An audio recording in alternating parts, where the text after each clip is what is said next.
এইভাবে বালুর স্তর।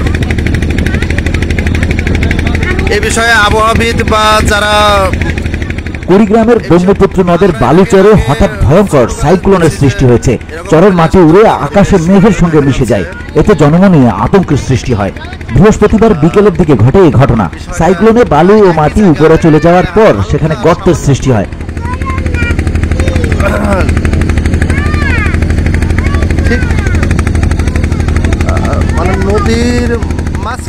রৌমারী ও চিলমারী উপজেলার মাঝে ব্রহ্মপুত্রের শাখাহাতির চর নামক এলাকায় এই সাইক্লোনটি দেখতে পান রৌমারীগামী নৌকার যাত্রীরা। স্থানীয়রা এটিকে বাউকুড়া বলেন।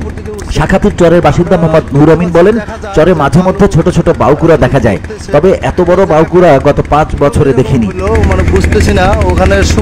আরেক বাসিন্দা মোহাম্মদ রাজু বলেন, হঠাৎ করে বাতাস ঘুরতে থাকে, মাটিতে থাকা গাছের ডাল পাতা যা থাকে উড়িয়ে নিয়ে যায়। অনেক সময় এই বাউকুড়ার কবলে পড়লে বাড়িঘরের ক্ষতি হয়। ওরা পুরোটাই বালুর একটা ভিওডি বাংলা নিউজ ডেস্ক। বরাবর একটা বালুতেই ওরকম একটা অবস্থার সৃষ্টি হলো। ওপাশে প্রায় সূর্য ধরা ধরা অবস্থা।